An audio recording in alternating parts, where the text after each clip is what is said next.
What's your overall thoughts on the game today? Really good. These guys came in and they had their mindset to come in and get the sweep. We got the clinch the series yesterday, but they wanted to get the sweep. So to see them come in and Stevie set the tone and get out of that first inning with them stranding a runner, and then to come up and hit 2 bombs, score 3 runs. I think they did a great job of setting the tone. But our defense was really good all weekend and even in today. I thought Stevie pitched really, really well. And what was nice is to be able to go into this 3-game series and have a starter for each day. Also loved Morgan coming in and closing it up in the last inning. What went into the decision to move Stevie to Sunday this week? You know, you go into the weekend and you just see what the weekend looks like, and then you just start, talking about doing different things. I thought Elise was a good matchup with them. I think all of them were a good matchup, but I just thought pushing Elise to Saturday, just flipping them. Just sometimes, like with our lineup, you'll see us flip. I felt like we just did the same thing pitching-wise. Speaking of that lineup flip, what did you see from Hannah in the leadoff spot today? Yeah, Hannah, she had a really, really good weekend, and we just wanted to put her up on the top, just take her from the 9 and put her in the 1, and then just push everybody down 1 and see what that flow would look like today. Did you like that lineup look? Yeah, I think it looks great. Hannah, has batted in every position possible in the 4 years that she's been here. I don't think she hasn't batted in not one. So, and then to put Kai in the 2, I think Kai is a great leadoff. She's going to continue to lead off, but if we want to continue and put Hannah there too, I just think what's great is we have a lot of options. So. Going into the UCLA series, obviously it's still UCLA, but does the preparation change at all without Megan there this year? I think for us, our team has been really caught up in just being caught up in what is in front of us, and so right now Fullerton is in front of us. So for us, we want to get through Fullerton, and then we'll look at what's next. Obviously, we know going into the week we have Fullerton and UCLA, but right now it's just Fullerton and preparing for them. What are your overall thoughts on Fullerton so far? Fullerton's really good. They usually win their conference. They have a really good pitching staff. They have athletes over there. They have girls that can swing. They're a very good team. They're coached well. What's the travel schedule like for you guys during this short week? Yeah, tomorrow we'll leave. We'll get there, go practice, and then at Fullerton, and we'll play Fullerton on Tuesday, have Wednesday to then practice, and then go Thursday, Friday, Saturday. So this week is usually a week of us practicing, and I think it's kind of cool that it's a week of us playing instead. The results, obviously, the outcomes have changed a little bit for Emma as pack play has started, but have you seen anything kind of in the mindset that's changed that's led to her success? I just think she's settled in. I think we forget, she's a veteran, but this is her first year here, and so it's new. And sometimes it could take you a little bit longer to settle in.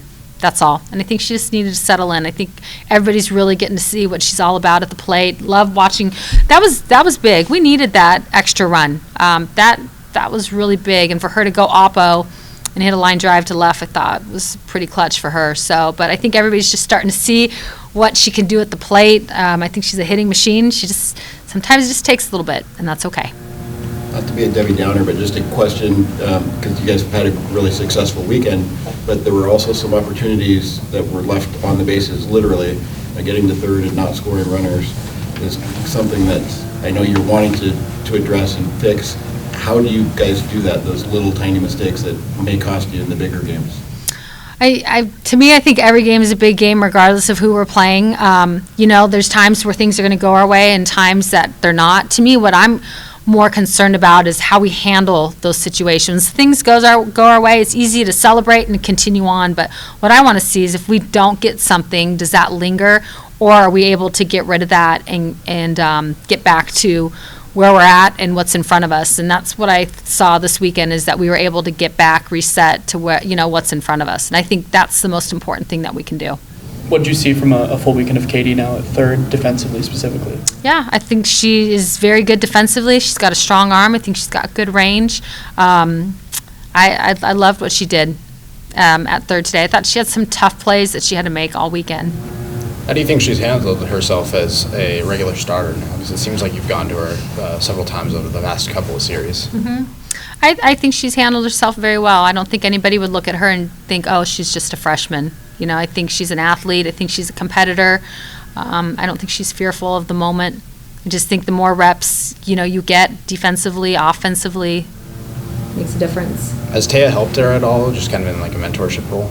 Oh, yeah, for sure. Taya, those two have worked. I mean, all of them work everywhere. I mean, when Taya's not at third, she works at short. When Katie's not at third, she's at second. Like, they all work around the infield together. That's what's pretty special about this group. Taya is a fierce competitor. I've seen Taya hit bombs in postseason last year against Arkansas. So, you know, I'm not done with Taya by any means. You know, just sometimes you have a matchup and maybe it works better, you know, a certain way, or it doesn't. But I think about everything that Taya has done for us and will continue to do for us. I'm a huge Taya fan. Was the call to go to Morgan, was that just a byproduct of the long delay? Was there any chance of going back to Stevie, or were you just wanting to? I think it was time. I think Stevie gave us 6 innings. I think it was time to just go and get somebody to come in and close. So, yeah. And then I think with the delay, I think it even kind of like solidified it even more for her to have to sit there and wait. You haven't had many save situations as a team. Yesterday, Morgan's was the first of the year. Is that kind of the role you see her in, is the stopper long term? I think with softball, you know, I think in baseball you look and you have a starter, middle relief, you know, the setup man, then you got the closer, right? Is that all of them? And I think, and it's usually that person is particular to that job. Where in softball, I think you could see starters come in and relieve and come in and close. Like, it's just their roles. There's a little more to it than I think just one particular. And so I liked this weekend watching Morgan come in and close. It could be her future, it could be somebody else. I think that's what I think is pretty awesome about our team is that you got to see 3 different people start this weekend. So Morgan came in, it worked out this weekend where Morgan came in twice and closed. It could be next weekend and it could be somebody totally different. I think it's just more of the weekend and what the weekend is asking, you know, what the game is asking from us. I just think we have it to give in many different ways.